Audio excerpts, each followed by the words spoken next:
السلام علیکم ورحمۃ اللہ وبرکاتہ. کیا حال ہے سب کا؟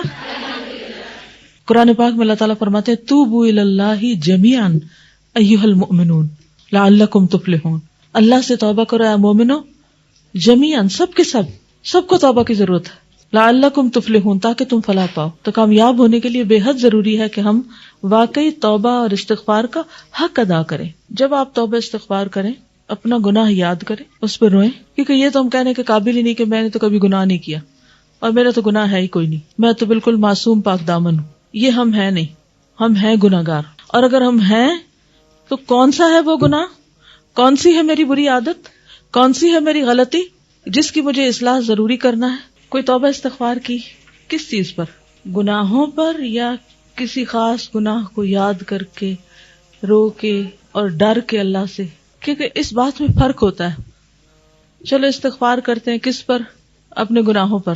اور ایک ہوتا ہے اپنے کسی خاص گناہ کو یاد کر کے کانپ اٹھنا، اللہ سے ڈرنا، رونا اور پھر توبہ کرنا. ان دو چیزوں میں فرق ہے، کیونکہ عام طور پہ ہم یہ ماننے کو تیار نہیں ہوتے کہ ہم واقعی گناہ گار ہیں. یہ مشکل ہوتی ہے ہمیں. اور اگر ہم مان جائیں تو فوری طور پر تسلی بھی دے دیتے اپنے آپ کو. ون آف دوز ریزنز جو کل ہم نے پڑھی، ان میں سے کوئی ایک وجہ اپنے آپ کو بتا کے، مثلاً یہ کہ اللہ تعالیٰ غفور الرحیم ہے، یا یہ کہ وہ توبہ کرنے والوں سے محبت کرتا ہے، تو گناہ کر لیا اور پھر ہم نے توبہ بھی کر لی تو بس اب تو سب معاملہ حل ہو گیا. لیکن یہ آیت ہمیں یاد نہیں رہتی کہ یغفر لمن یشاء ویعذب من یشاء. اگر ہم اس کی حقیقت پر غور کریں تو ہمارے رونگٹے کھڑے ہو جائیں کہ الٹیمیٹ بخشنے کی، معاف کرنے کی، گناہوں کو دھونے کی اتھارٹی صرف اللہ کے پاس ہے، ہمارے پاس نہیں ہے. اور اگر وہ معاف نہ کرے کوئی بھی نہیں کر سکتا. وَمَن يَغْفِرُ الذُّنُوبَ إِلَّا اللَّهُ. کون ہے جو گناہوں کو معاف کر دے سوائے اللہ کے. تو اس احساس کے ساتھ توبہ کرنا بے حد ضروری. یاد رہے گا کل کے لیے. عام طور پر ایسا ہوتا ہے کہ ہم گناہ کرتے ہیں، پھر توبہ کر لیتے ہیں، پھر گناہ کرتے ہیں، پھر بھول ہو جاتی، تو پھر ہم سوچتے ہیں کہ ایسا کیوں ہوتا ہے. جب ہم وعدہ بھی کرتے ہیں کہ ہم آئندہ نہیں کریں گے، پھر ہو جاتا ہے. تو اس میں ایک بات تو یہ ہے کہ ہم کمزور ہیں، دوسری بات یہ ہے کہ شاید ہمیں اس طرح جب ریئلائزیشن ہوتی ہے تو زیادہ بہتر طور پر توبہ کرنے کا موقع ملتا ہے. اگر ہمیں اپنا کوئی اسپیسیفک گناہ یاد ہی نہ ہو یا جس کو ہم نے گناہ مانا ہی نہ ہو، تو پھر ہم معافی بھی کس پہ مانگ رہے ہیں، توبہ بھی کس پہ کر رہے ہیں، ہے یا نہیں؟ ہاں، اگر ہمیں گناہ یاد ہی نہیں اور ہمیں اس کی انٹینسٹی کا احساس ہی نہیں کہ وہ کتنا انٹینس ہے، تو پھر توبہ میں توجہ کیا ہوگی، توبہ سچی کتنی ہوگی. کوئی ایسا گناہ یاد کریں کہ جس پر آپ کو واقعی ڈر لگے اللہ سے، کیونکہ اللہ سے ڈرنا بڑا ضروری ہے. اس کو آپ اس مثال سے بھی سمجھ سکتے ہیں کہ مثلاً آپ نے کسی انسان کے حق میں کوئی کوتاہی کی، کسی انسان کو تنگ کیا یا اس کے ساتھ زیادتی کی، پھر آپ اس سے معافی مانگتے ہیں کہ پلیز آپ مجھے معاف کر دیں. اور اس کے بھی بہت سے درجے ہیں. ایک تو یہ ہوتا ہے کہ ہم ویسے he just for the sake of معافی مانگ رہے ہوتے ہیں، یا ایٹیکیٹس کے تحت ہم سوری کہہ رہے ہوتے ہیں فارمیلٹی پوری کرنے کے لیے. کیونکہ سوری کیا ہے؟ روایتی رسمی لفظ ہے، بس اس کی حقیقت میں نہیں اترتے. ایک درجہ تو یہ ہوتا ہے. اور یہ کب ہوتا ہے؟ جب ہمیں اپنی ذات کی فکر ہوتی ہے مگر سامنے والے کی رضا کی فکر نہیں ہوتی کہ واقعی اس کو راضی کرنا ہے یا سچے معنوں میں معافی مانگنی ہے. دوسرا یہ ہوتا ہے کہ ہم اس شخص سے معافی مانگے جس سے ہمیں جوابی حملے کا کوئی اندیشہ ہو. فرق ہے نا. ایک وہ جس بیچارے نے کہنا ہمیں کچھ نہیں، ہم just for the sake of etiquettes, manners, formality ہم معافی مانگ رہے ہیں. اور دوسرا وہ جس سے ہمیں ڈر ہو کہ یہ ہمیں پکڑے گا، تو اس سے پہلے کہ وہ ہمارے ساتھ کچھ کرے ہم پہلے سوری کر لیں. ایک تیسرا درجہ بھی ہے، اور وہ کیا ہے کہ کوئی ڈنڈا لے کے ہمارے سر پہ کھڑا ہو اور پھر ہم اسے کہیں کہ معاف کر دو. کبھی ایسا کچھ منظر آپ نے دیکھا جب کسی کو مار پڑ رہی ہو اور وہ آگے سے معافی مانگ رہا ہو؟ کسی نے ایسا کوئی منظر دیکھا ہے کبھی؟ بچوں کو مار پڑتے دیکھیے، یہ منظر ہمارے یہاں بہت عام ہے کہ جب مائیں بے رحم ہو کر، ظالم ہو کر بچوں کو مارتی ہیں اور پھر بچے آگے سے توبہ معافی کر رہے ہوتے ہیں. وہ درجہ کیسا درجہ ہوتا ہے؟ اس میں رونا دھونا ہوتا ہے، رونا دھونا بھی ہوتا ہے، اس میں بعض حد تک سچائی بھی ہوتی ہے، یعنی اس وقت وہ واقعی ایمانداری سے معافی مانگ رہے ہوتے ہیں. اس سے آگے کوئی درجہ ہے کہ جب آپ سے کوئی ایسا شخص ناراض ہو جائے جو آپ کو بے حد محبوب ہو، وہ زبان سے بھی کچھ نہ کہے لیکن ناراضگی اس کی شدید ہو، تو اس وقت کیا کیفیت ہوتی ہے؟ اس وقت گلٹ کی یا سوری کی یا معافی مانگنے کی کیفیت کس طرح ہوتی؟ کیا پہلے درجے کی طرح، دوسرے کی طرح، تیسرے کی طرح، اس سے بھی بڑھ کر؟ اللہ سبحانہ و تعالیٰ سے جب ہم معافی مانگتے ہیں تو کون سا درجہ ہونا چاہیے؟ کیونکہ اللہ تعالیٰ ہمارے سر پہ ڈنڈا لے کے تو نہیں کھڑے، وہ فوراً نہیں پکڑتے، فوراً نہیں مارتے، نہ ہمیں کوئی ایسی چیز بظاہر نظر آتی ہے.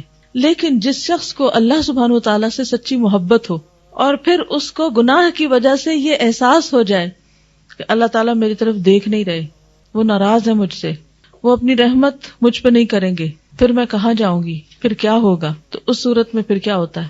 پھر توبہ اور معافی جو ہے اس کی کیفیت کیا ہوگی؟ آپ سمجھ رہے ہیں میری بات کہ نہیں سمجھ رہے؟ کیا تصور میں آ رہا ہے؟ کچھ گناہ ایسے ہیں نا کہ جن کے کرنے والے کی طرف اللہ سبحانہ و تعالیٰ دیکھیں گے بھی نہیں، قیامت کے دن نہیں دیکھیں گے، تو دنیا میں بھی نہیں دیکھیں گے، دنیا میں بھی اللہ تعالیٰ منہ موڑ لیتے ہیں اس شخص سے. کوئی ایک ایسا کام بتائیے، وَلَا يَنظُرُ إِلَيْهِمْ يَوْمَ الْقِيَامَةِ، کہ وہ قیامت کے دن ان کی طرف دیکھے گا بھی نہیں. کوئی ایک ایسا عمل بتائیے کہ جس کے کرنے والے کی طرف اللہ قیامت کے دن نظر اٹھا کر بھی نہیں دیکھے گا.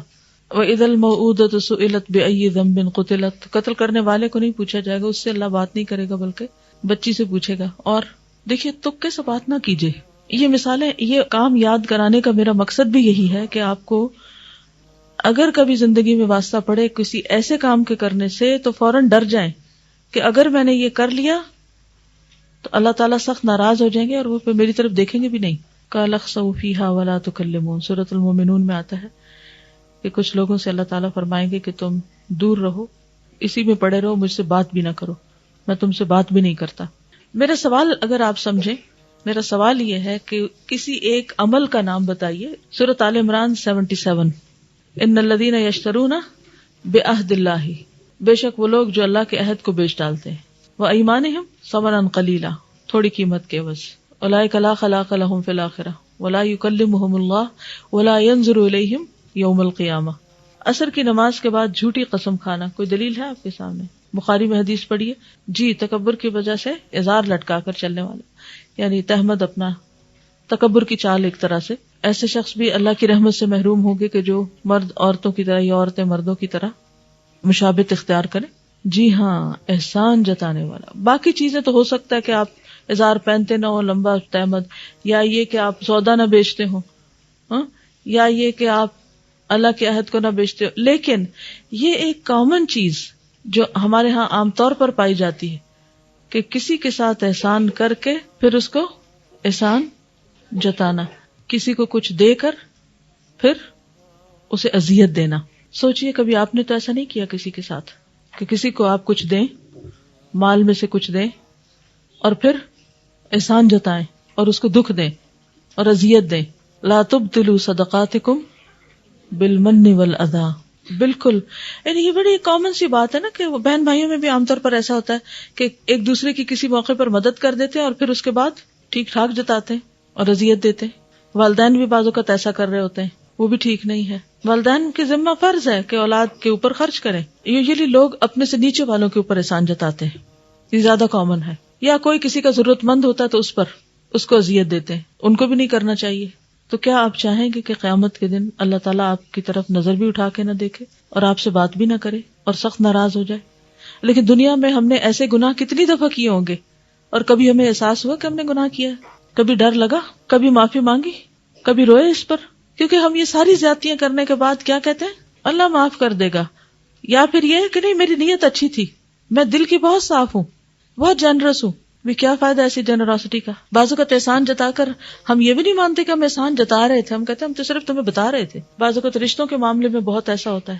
تو توبہ استغفار میں جب آپ توبہ استغفار کریں، اپنا گناہ یاد کریں، اس پہ روئیں، کیونکہ یہ تو ہم کہنے کے قابل ہی نہیں کہ میں نے تو کبھی گناہ نہیں کیا اور میرا تو گناہ ہے ہی کوئی نہیں، میں تو بالکل معصوم پاک دامن ہوں. یہ ہم ہیں نہیں، ہم ہیں گناہگار. اور اگر ہم ہیں تو کون سا ہے وہ گناہ، کون سی ہے میری بری عادت، کون سی ہے میری غلطی جس کی مجھے اصلاح ضروری کرنا ہے اور میں کسی طرح کر نہیں پاتی، مجھے نالج بھی ہے، علم بھی ہے کہ یہ کام غلط ہے، اس کے باوجود میں اپنی اصلاح نہیں کر رہی، تو کون کرے گا اصلاح؟ کیسے ہوگی اصلاح؟ بعض اوقات ایسا ہوتا ہے نا کہ ہم اپنی عادتوں سے خود تنگ ہوتے ہیں کہ نہیں، ہوتا ہے ایسے بھی، لوگ بھی، بہت لوگ آپ کو بتاتے ہیں کہ آپ کے اندر یہ غلط عادت ہے، اپنے ڈیفنس میں آپ جھٹلا دیتے، نہیں میرے اندر کوئی نہیں، کیونکہ ضمیر آپ کو بتاتا ہے، پھر آپ کو ریئلائزیشن ہونے لگتی ہے، یہ بھی اللہ کا فضل ہوتا ہے، پھر وہ ہو گئی، پھر اس کے بعد اب کیا موقع ہے کہ کیا کرے؟ اصلاح کرے، لیکن کوئی کوشش کارگر نہیں ہو رہی، تو پھر کیا کرنا ہے؟ خوب خوب رو کے اللہ سے دعا کرنی ہے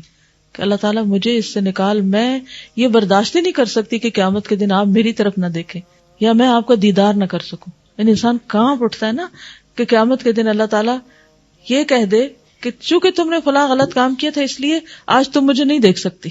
اور آپ کو پتا ہے کہ جنت کی ہر نعمت سے زیادہ خوشی والی چیز اللہ کا دیدار ہے. تو اس لیے بے حد ضروری ہے کہ ہم توبہ استغفار کی حقیقت کو پہنچیں اور واقعی صحیح معنوں میں توبہ کریں اور اللہ کے ڈر سے کریں.